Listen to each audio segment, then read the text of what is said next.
ሰላም ዩቲዩብ ፋሚሊ እንዴት ናችሁ? በሌላ ቪዲዮ ተመልሻለሁ። ዛሬ የሀበሻ ምግብ ቤትና ሱቅ በቶሮንቶ ካናዳ ምን እንደሚመስል አሳያችኋለሁ። አብራችሁኝ ኑ።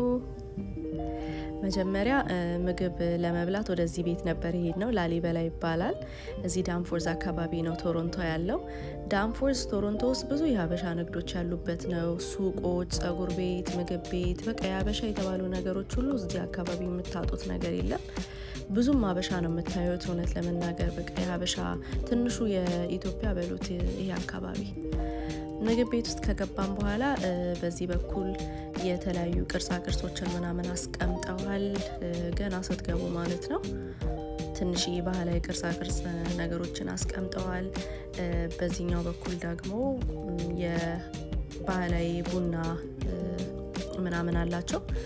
እንደምታዩት ሰፋ አድርገው ተለቅ አድርገው ነው ያስቀመጡት። ያምራል። በተለይ ደግሞ ያው ብዙ ነጮች ምናምን ስለሚመጡ ለነሱ ደግሞ የበለጠ ደስ ይላል ብዬ አስባለሁ። ቤቱ በአጠቃላይ በጣም የባህላዊ ቤት ነው። መቀመጫዎቹ እንጨት መሆናቸው፣ ግድግዳ ላይ ያሉት ቅርጻ ቅርጾች፣ ስዕሎች፣ ሁሉም ነገር በቃ የምታዩት ባህላዊ ቤት ነው። ልክ አዲስ አበባ የባህል ቤት እንደሚባሉት። የቀረው ያ የባህላዊ ጭፈራ ብቻ ነው የጎደለው ማለት ነው። እዚህ ጋር ደግሞ ትንሽ የዘመናዊ ባር አላቸው። እኛ ቁጭ ብለን ምግባችንን አዘዝን። ይህንን መስሎ ወጥቷል ማለት ነው ምግባችን። እሱን እየበላን እንደዚህ ቡና አምጥታ ደግሞ እያሸተተችን ነበረ ልጅቷ። ደስ ይል ነበር። በቃ ሬስቶራንቱ ቡና ነበር የሚሸተው። ደስ ይላል። ምግባቸውም አሪፍ ነው። ምንም አይልም። እኔ አርቶቹን ወድጃቸው ነበር። እዚህ ጋር ለማስገባት ሞክሬ ያለሁኝ። ደስ ይላሉ። ይሄ በተለይ እዚህ ጋር የላሊበላ ያለው በጣም ደስ ይላል። በቃ ሁሉ ነገሩ ባህላዊ ነው ምናምን። ደግሞ ሌላ ከቤቱ የወደድኩት ነገር ንጹህ ነው። ብዙ ጊዜ የሀበሻ ቤቶች ላይ ትንሽ ንጽህና፣ በተለይ መታጠቢያ ቤት አካባቢ ትንሽ ደስ አይልም። ይሄ ቤት ግን ሁሉ ነገሩ ንጹህ ነው። እሱን በጣም በቃ የተመቸኝ ነገር እሱ ነው። እዚህ ጋር ወደ መታጠቢያ ቤት እየሄድኩኝ ነበረ። በቃ በጣም ንጽህናው ደስ ስላለኝ ማስገባት ፈልጌ ነው። እቺን ነገር ደግሞ በጣም ነው የወደድኳት። ሪል ነው የምትመስለው። ደስ ይላል። ያው አንዳንድ ቦታ ትንሽ በተለይ መታጠቢያ ቤት አካባቢ ንጽህናቸው ደስ ስለማይል፣ ይሄ ደግሞ ንጹህ ሆኖ ስላገኘሁት ነው ይህንን ማስገባት የፈለግኩት ማለት ነው። ከዚህ በኋላ ያው ወደ ሱቅ ልንሄድ ስለነበረ ቶሎ ወጣን። እዚህ ጋር ሰሞኑን የወረደው ስኖ ተጠራቅሞ ድንጋይ ሆኗል። ይኸውላችሁ በጣም ይቀዘቅዝ ነበረ፣ ግን ያው የሀበሻ ሰፈር ነው ያለ ነው። ስለዚህ ወክ እያደረግን ወደ ሱቅ እንሄድና እዛ ደግሞ ምን እንዳለ እናያለን ማለት ነው። የሀበሻ ሱቅ እዚህ ሀገር ሁለገብ ነው። በቃ ልብሱም የኪችን እቃዎችም ሁሉም ነገር ነው ያለው። እስቲ እዚህኛው ሱቅ እንግባና ላሳያችሁ ምን እንዳለ። ቤቱ በጣም ትንሽ ይመስላል፣ ግን በቃ ከላይም መሬት ላይ ምናምን ነው እቃ ያለውና በጣም ብዙ ነገር ነው ያላቸው። ያው ቀደም እንደነገርኳችሁ ሁሉም ነገር ነው ያለውና የምትፈልጉትን ነገር ራሱ ወይ መጠየቅ አለባችሁ፣ አለበለዚያ ደግሞ ጊዜ ወስዳችሁ ካልፈለጋችሁት ራሱ አታገኙትም። እና በቃ በጣም ብዙ እቃ ነው ያለውና እንደዚህ ነው የሀበሻ ሱቅ የሚመስለው እዚህ ሀገር። እዩት። እዚህ ጋር ጌጣጌጥ አለ። በቃ የኪችን ነገሮች ብዙ ነገር አለ። የው ባህላዊ ነገሮች ጀበና ምናምን፣ የተለያዩ ማብሰያ ማቅረቢያዎች ምናምን አሉ። በቃ ይኸው እንደምታዩት ምንም የሌለ ነገር የለም። ይሄ መጠጫ ምን ነበር የሚባለው? እስቲ ንገሩኝ ኮመንት ላይ። ይሄ እዚህ ጋር አሁን ዙም አድርጌዋለሁኝ። እና በቃ ልብሶችም አሉ። ብቻ ላይክ በቃ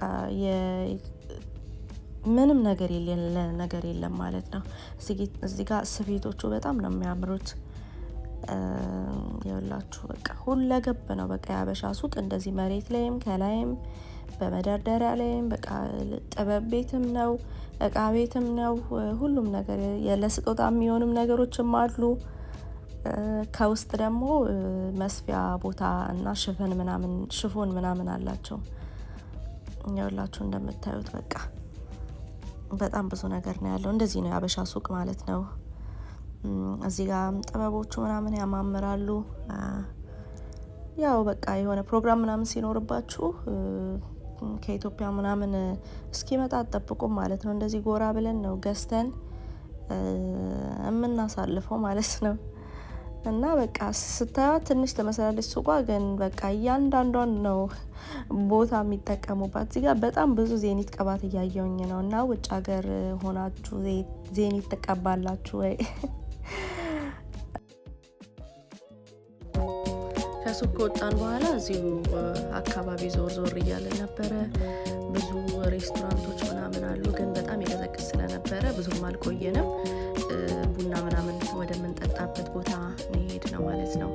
ይሄ የጃፓኖች ኬክ ቤት ነው፣ ወይም ደግሞ በቃ የሆነ ካፌ ነገር ነው። ትንሽዬ ነች። ኬካቸው በጣም አሪፍ ስለሆነ ኬክም እንበላለን፣ ከዛ በዛውም ደግሞ የሆነ ነገር እንጠጣለን ብለን እዚህ ገባን። ይሄ ዳንፎርዝ አይደለም ወይም የአበሻ ሰፈር አይደለም፣ ሌላ ቦታ መተን ነው።